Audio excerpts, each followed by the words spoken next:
কোনো প্রকারের ছাড় নাই।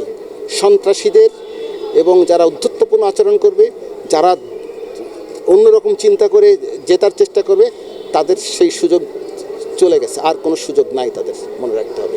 শৈলকুপাকে নিরাপদ চাদরে কিন্তু ঘিরে ফেলা হবে। আমি বলেছি যে ঘামাচি আকারে হলে গেলে ফেলে দেন, ফোড়া বানিয়েন না। ফোড়া বানালে টিউমার হবে, টিউমার হলে ক্যান্সার হবে, হাত কেটে ফেলে দিতে হবে। চতুর্থ 5 জুন ওটা, আর তার আগে কিন্তু হয়ে যাচ্ছে 21 তারিখে হচ্ছে, তার মানে 15 দিন আগে হচ্ছে। সো আমরা শৈলকুপাকে নিরাপত্তার চাদরে, এই যে এসপি সাহেব মহোদয় আছে, নিরাপত্তার চাদরে কিন্তু ঘিরে ফেলা হবে। কোনো প্রকারের, আমি বলেছি যে ঘামাচি আকারে হলে গেলে ফেলে দেন, ফোড়া বানিয়েন না। ফোড়া বানালে টিউমার হবে, টিউমার হলে ক্যান্সার হবে, হাত কেটে ফেলে দিতে হবে। কোনো প্রকারের ছাড় নাই। সন্ত্রাসীদের এবং যারা উদ্ধত্যপূর্ণ আচরণ করবে, যারা অন্যরকম চিন্তা করে জেতার চেষ্টা করবে, তাদের সেই সুযোগ চলে গেছে, আর কোনো সুযোগ নাই, তাদের মনে রাখতে হবে। এবং এসপি মহোদয় আছেন ভেরি ডাইনামিক, জাইল, ডিসি মহোদয় আছেন, আইনশৃঙ্খলা বাহিনীর যে আমাদের কোর কমিটি আছে, তারা যদি মনে করে ওখানে র্যাব আরও দরকার, বিজিবি আরও দরকার, আমরা সব দিব। কিন্তু আমরা কখনো ফেল করব না, ফেল হতে দিব না। আমরা এই পর্যন্ত প্রত্যেকটা জায়গার থেকে সাপোর্ট পেয়েছি।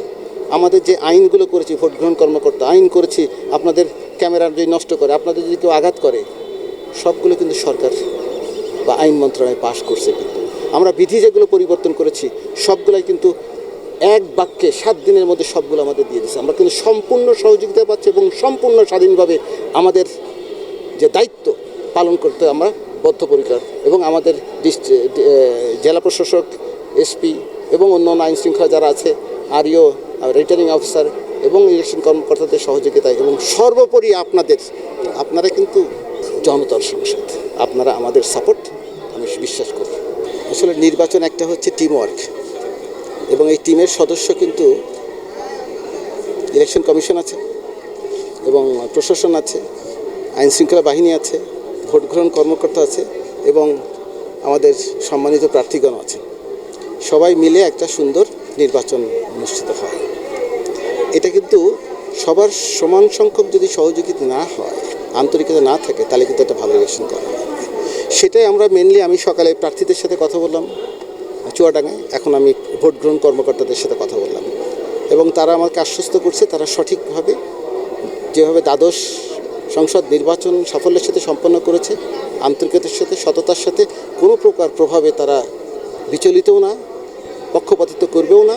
তারা একটা সুন্দর নির্বাচনের জন্য আমাদের সকলকে সহায়তা করবে এবং তার সঠিক কাজটাই করবে, তারা বলেছে।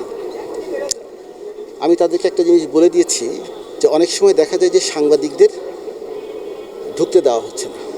পরিষ্কার ল্যাঙ্গুয়েজে তাদেরকে বলেছি যে সাংবাদিকরা কেন্দ্রে ঢুকবে,